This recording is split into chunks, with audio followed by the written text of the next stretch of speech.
विषय चल रहा है ईश्वर स्तुति प्रार्थना उपासना।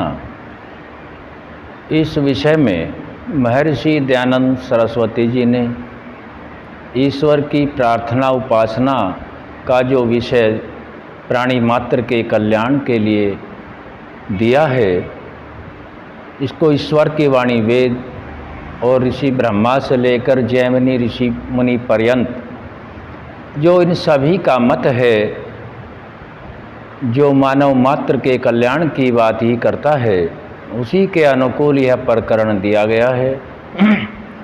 इसमें मंत्र चल रहा है, ओम य प्राणतो निमिषतो माहित्वै ईद्राज जगतो बभूव य ईशेयस्य द्विपद चतुष्पद कस्मै देवाय हविषा विधेम। इस मंत्र के कुछ भाग के भावार्थ को हमने जाना है। अब आगे समझने का और समझाने का प्रयास किया जाता है। ओम परमपिता परमात्मा का मुख्य नाम है। यह प्राणतो निमिषतो महित्वेकीतराज जगतो बभूव य ईशेयस्य द्विपद चतुष्पद कस्मै देवाय हविषा विधेम। इस मंत्र में बताया गया है जो अर्थात प्राण वाले परमपिता परमात्मा के लिए आया है।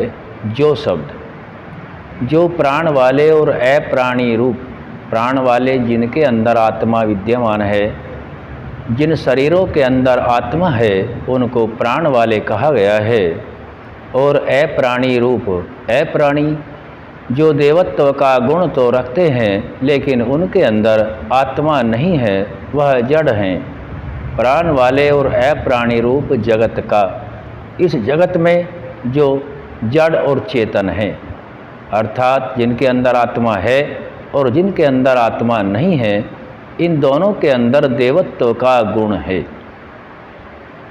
प्राण वाले और अप्राणी रूप जगत का अपनी अनंत महिमा से परम पिता परमात्मा की महिमा अनंत है, इसका गुणगान संपूर्ण नहीं किया जा सकता। और न ही आत्मा का इतना सामर्थ्य है कि परमात्मा के संपूर्ण गुणगान को किया जा सके। संपूर्ण गुणगान को आत्मा नहीं कर सकता। और वह परम पिता परमात्मा एक ही विराजमान राजा है।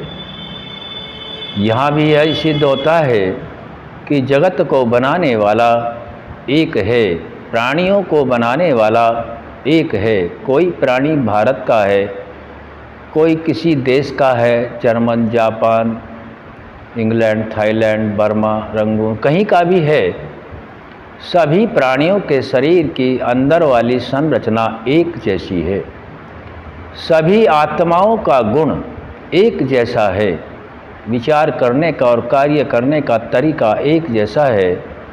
वैसे ही भोजन करते हैं, वैसी ही बनावट है। भौगोलिक स्थिति के आधार पर थोड़ा बहुत परिवर्तन शरीर का बाहर से होता है, लेकिन अंदर से नहीं। जो अमेरिका का डॉक्टर, जो जर्मन का डॉक्टर इंग्लैंड के व्यक्ति का इलाज कर सकता है, वही इंग्लैंड का डॉक्टर सभी भूमंडल वासियों के नागरिकों का इलाज उसी विद्या से कर सकता है। क्योंकि प्राणी मात्र के लिए जो संरचनाएं हैं, आंतरिक संरचना एक जैसी है। इससे भी यही सिद्ध होता है कि इस जगत को बनाने वाला एक ही विराजमान राजा है। फिर आगे इस मंत्र के भावार्थ में समझाया गया है, जो प्राण वाले और अप्राणी रूप जगत का अपनी अनंत महिमा से एक ही विराजमान राजा है, जो मनुष्य और गौ आदि प्राणियों के शरीर की रचना करता है। मंत्र बिल्कुल स्पष्ट बता रहा है कि शरीरों की रचना परमात्मा करता है। माता पिता तो एक माध्यम है। माता पिता तो नहीं बता सकते कि गर्भस्थ शिशु का लिंग कौन सा है, क्योंकि वह बताने में असमर्थ हैं। वह तो एक माध्यम है जो प्राणियों के शरीर की रचना करता है। प्राणी यदि हम किसी गाय को लें, भैंस को लें, बैल को लें, किसी वृक्ष को लें, तो इन सभी प्राणियों की संरचना, चाहे मनुष्य जाति हो, पशु जाति हो, पक्षी हो या वनस्पति, इन सभी की भी संरचना एक जैसी है। इनका भी रोगग्रस्त होने पर कोई भी वैज्ञानिक, डॉक्टर किसी भी देश के प्राणियों का इलाज आसानी से कर सकता है। जो दवाई भारतीयों के लिए उस बीमारी के अंदर दी जाती है, वही दवाई अन्य देशांतरों के अन्य प्राणियों में वही कार्य करती है। यही सिद्ध हुआ है कि वही परमात्मा सभी के शरीरों की रचना करता है। मनुष्य और गौ आदि का अर्थ है कि और भी प्राणी हैं, जिन प्राणियों को हम देख भी नहीं पाते हैं।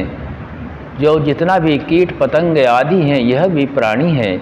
परमात्मा का कोई भी कार्य निष्प्रयोजन नहीं है, सभी कार्य प्रयोजनार्थ हैं, सभी से कल्याण मिलता है। सृष्टि में सभी प्राणियों को किसी न किसी उद्देश्य के साथ, आत्माओं के साथ सभी शरीरों को जोड़ा गया है। यह हमारा अपना विवेक और ज्ञान है कि हम उनको कहाँ तक समझ पाते हैं। सृष्टि में कोई भी कार्य परमात्मा का निष्प्रयोजन नहीं है। लगता है कि हमारे लिए कोई जंतु हानिकारक है, लेकिन वह परमात्मा की दृष्टि से हानिकारक नहीं है। मनुष्य की दृष्टि से हो सकता है। यदि और भी खतरनाक हानिकारक जंतुओं की संख्या बढ़ती है, तो वह प्रकृति का संतुलन बिगड़ने से होती है, और संतुलन बनने से हानिकारक की संख्या लगभग नष्ट हो जाती है। तो प्रकृति का संतुलन हम सभी को, जो मनुष्य मात्र हैं, उन्हीं को करना योग्य है। अन्य जो शरीरों में आत्माएं हैं, वह इस कार्य को नहीं कर सकते। केवल प्राणी को ही यह अधिकार है कि वह परोपकार का कार्य परमेश्वर की तरह कर सकता है। जैसे परमपिता परमात्मा का ब्रह्मांड में यज्ञ चलता है, वैसे ही वह प्राणी भी यज्ञ कर सकता है। शरीर में भी यज्ञ करता है, प्रकृति में भी करता है। यज्ञ कई प्रकार से करता है, यजन करता है। तो हम सभी परमपिता परमात्मा की वाणी वेद के अनुयायी केवल मनुष्य मात्र हो सकता है। अन्य जो प्राणी हैं, वह इतना सामर्थ्य नहीं रखते। उनको इतना सामर्थ्य परमात्मा ने नहीं दिया है कि वह उस शरीर से भी परमात्मा को जान सके और जान करके मोक्ष के आनंद को प्राप्त कर सके। तो आज हमने इस मंत्र का आगे का भाग यहाँ तक जाना है कि वही परमात्मा मनुष्य और गौ आदि प्राणियों के शरीर की रचना करता है, और पूरे ब्रह्मांड का एक ही विराजमान राजा है। जो जड़ वाले, जिनके अंदर आत्मा नहीं है, और चेतन वाले, जिनके अंदर प्राण है, आत्मा है, उन सभी की रचना परमात्मा करता है। आगे का भावार्थ फिर रखेंगे। आज यहीं तक। ओम शम।